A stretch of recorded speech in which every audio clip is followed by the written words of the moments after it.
진짜 손이 떨리게 무서워요. 병상이 이렇게 많이 늘어나면 이렇게 많은 병상을 볼 간호사가 과연 있나? 우리나라에? 간호사가 정말로 부족해서 사람이 진짜로 죽는구나. 그래서 인력 요청을 하는데 인력을 전국에서 아무 데서도 구할 수가 없었어요. 저도 이제 30대 중반인데 저희 병동 간호사 중에서 한 위에서 한 4, 5번째로 나이가 많을 거예요. 엄청 안타깝죠. 왜냐면 이제 일을 너무 잘하거든요.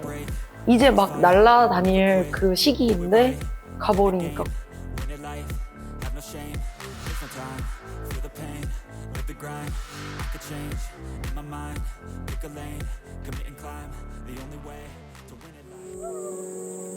지난해 간호대학을 졸업해 아직 학생 티를 채 벗지 못한 24살의 청춘.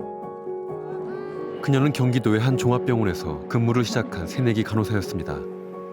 동기들에게는 선배 간호사를 대신해 각종 처치 방법을 알려줄 정도로 의지가 되는 친구였다고 합니다. 친구가 알고를 잘했어요. 주사 이렇게 정맥주사 수액 맞는 그게 되게 어렵다 그러더라고요. 엄청 밝고 정말 장난치는 것도 좋아하고 그냥 정말 격 없는 친구처럼 대해주는 친구였거든요. 하지만 지난해 11월 자신이 근무하던 병원 기숙사에서 스스로 목숨을 끊었습니다. 입사 8개월 만에 일어난 일입니다. 조속히 진상을 당초 이 사건의 원인은 직장 내 괴롭힘으로 알려졌습니다. 간호사 사망 사고에 대해서 그러나 유족과 동료들은 과로 자살, 즉 병원에 의한 타살이라고 주장합니다.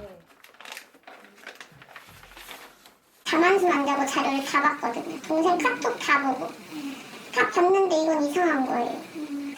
직장 내 건강검진 했을 때 출근하기 전에 죽고 싶다라고 적어놨더라고요. 의사 선생님이 이 정도면 그만두시라고 병원 쉬셔야 된다고 얘기를 했더니 동생이 그만둘 거예요 이랬대요. 죽고 싶을 만큼 두려웠던 출근, 감당할 수 없는 업무 때문이었다는 주장입니다. 때가 이렇게 나간 거예요. 먹은 거죠 이때는. 근데 점점 줄어요. 제대로 된 식사를 하지도 못한 채 일을 해왔다는 겁니다. 이날은 아예 사망 전 3개월 동안은 식대 청구 내역조차 확인되지 않습니다. 이날도 없고. 그런 카톡에 그런 게 있어요. 화장실 갈 시간이 없었다. 생리대 갈 시간이 없었다. 그런 시간도 없는데 과연 밥 먹을 시간이 있었나. 동생이 생전 SNS에 남긴 글들에는 과중한 업무에 대한 분노와 부담감이 가득했습니다. 과중한 업무에 대해 끊임없이 호소했는데 심지어 사망 전 4개월 동안은 20명이 넘는 중환자를 혼자서 간호했다는 내용까지 있습니다. 정상 근무 시간 내에는 결코 다 볼 수 없는 숫자입니다. 그때 중증도가 높았었어요. 그래서 그거를 쓴 것 같아요. 일반 환자가 23명 있어도 너무 힘든데 저희 이제 막 들어왔잖아요. 근데 이제 경력직 선생님들도 버거워하시고 이제 이렇게 안 되겠다 하는 거를 이제 신규 선생님이 하니까 당연히 부담도 되고.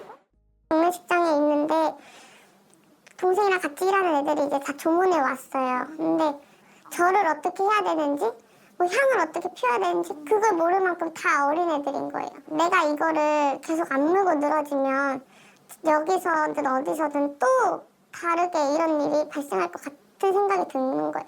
제 동생이 이렇게 됨으로써 거기가 좀 뭐가 바뀌었으면 좋겠어요. 저도 이제 30대 중반인데 저희 병동에 한 60명 되는 간호사 중에서 한 위에서 한 4, 5번째로 나이가 많을걸요. 막 10년, 20년 돼서 뭐 이렇게 경험도 많고 어떤 응급 상황에서도 당황하지 않고 막 이렇게 잘 해내고 그리고 뭐 다른 어린 이제 신입 간호사들 이렇게 좀 힘들어하면 멘탈 케어도 해주고 그런 사람들이 많은 게 병원은 월급을 많이 가져가는 그런 사람.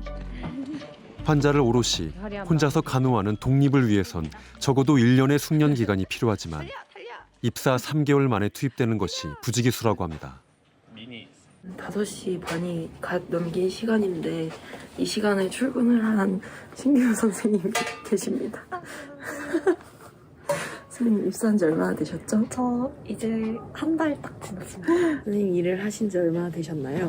저는 이제 1년 2개월 정도 됐어요. 아, 선생님 근무하신 지 얼마나 되셨어요? 저는 2년 차가 1년, 만 1년이 넘었고 2년 차입니다. 정말요?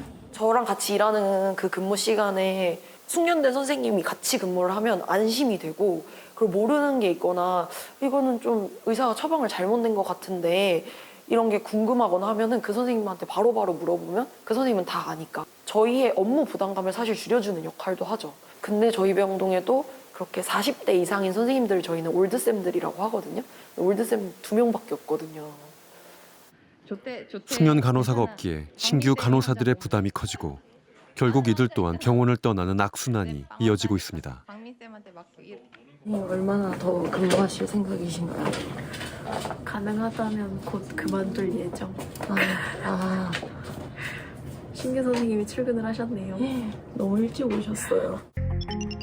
최근 통계에 따르면 병원 퇴직자 중 절반 이상이 이제 막 업무에 익숙해진 3년차 이하의 간호사들입니다.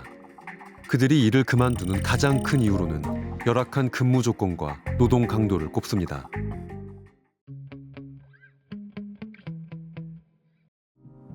이러한 상황 속에서 지난해 11월 위드 코로나가 전격 시행되었습니다. 그 이후 사상 처음 확진자가 4,000명대를 돌파해 현재까지 그 수준을 이어가고 있고 사망 위험성이 높은 위중증 환자 또한 1,000명대를 돌파했습니다. 그리고 그 부담은 결국 의료 현장의 몫으로 돌아왔습니다. 정부는 폭증한 확진자만큼 병상을 더 늘리겠다 밝혔습니다. 대학의 캠퍼스 부지까지 동원해 병동을 새로 짓겠다는 것. 그러나 지금 현장에 가장 필요한 건 병실이나 의료 장비가 아닌 사람이라고 간호사들은 말합니다. 진짜 손이 떨리게 무서워요. 병상이 이렇게 많이 늘어나면 이렇게 많은 병상을 볼 간호사가 과연 있나? 우리나라에? 그러면 또 현장에서 내 동료와 같이 몸으로 여기저기서 맡고 있겠구나 하는 생각이 좀 들고, 병상이 있음에도 불구하고 간호사가 없어서 환자를 받지를 못했습니다. 확진자가 집에서 입원하고 싶어서 입원을 대기하고 있는데 병원에는 침상이 비어 있는데 간호사가 없어서 환자를 수용하지 못했었습니다. 또 하나의 문제는 코로나 병동에서 발생한 의료 공백이 일반 병동으로까지 연쇄 반응을 일으키고 있다는 겁니다. 일반 중환자실도 지금은 어지간한 중증도로는 중환자실로 못 들어와요. 수술이 끝나고 그냥 조금 무리가 있긴 하지만 병동으로 좀 보내자라고 했던 환자가 갑자기 숨을 안 쉬어서 거기서 바로 심정지가 생겨서 심폐소생술 치고 전과하고 우리한테 들어왔던 적이 또 있었어요. 그게 당장 왕왕 일어나고 있는 일이고 그게 누구한테나 일어날 수 있다는 거죠. 코로나19라는 위기는 간호사들의 열악한 환경과 인력 부족 문제를 수면 위로 끌어올렸습니다. 하지만 그들에겐 본격적으로 문제를 제기할 여유마저 없었습니다. 같은 병동 간호사들한테 조금만 버텨라. 조금만 시간이 지나면 개선될 거니까 병원 떠나지 말아라. 제발 떠나지 말고 같이 바꿔보자 라고 말하면서 붙잡고 있는데 저희가 언제까지 버텨야지 현장이 바뀌는 겁니까? 간호사들이 파업을 되게 하고 싶다는 그 욕구가 되게 컸어요. 근데 이제 망설이는 선생님들한테 이유를 물어보면 그럼 환자는 누가 봐? 그거랑 그리고 내가 파업을 해서 일을 안 나가면 내 동료 간호사들이 힘들어지잖아. 이런 얘기를 많이 하는 거예요. 좀 불쌍해요. 그냥 화가 나는데 그러지 못했을 이유가 있으니까. 환자의 곁을 지키느라 제 목소리를 내지 못했던 간호사들이 거리로 나오기 시작했습니다. 간호사의 손이 부족하면 우리나라 전체의 생명이 위협받을 수 있는 이런 일은 정부가 책임져야 하는 일입니다. 이들의 요구는 권고사항에 머물러 있는 간호사 1인당 담당 환자 수를 법으로 강제하자는 것. 간호사 1인당 담당 환자 수가 감소한다면 간호사들은 일하다 물 한 잔 마실 시간, 숨 돌릴 시간이 생길 것이고 환자에게 미처 하지 못한 간호가 좌절과 죄책감으로 돌아오진 않을 것입니다. 간호사들은 말합니다.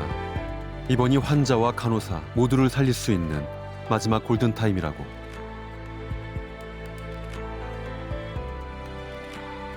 나이팅게일이 조금 되게 무슨 상냥하고 희생의 그런 아이콘인데 실제 나이팅게일이 안 그랬대요. 환자를 돌보기 위해서 필요한 물품을 요청을 했는데 안 주니까 실제 그 도끼 들고 내 창고를 부셔서 그렇게 갖다 줬다고 하더라고요. 실제로 간호사들도 진짜 헌신이라고 하기보다는 정말 치열하게 환자를 보고 있거든요. 코로나 환자뿐만 아니고 일반 환자도 그리고 살리고 싶고 그분들 곁에서 저희도 임상을 떠나지 않고 살고 싶습니다.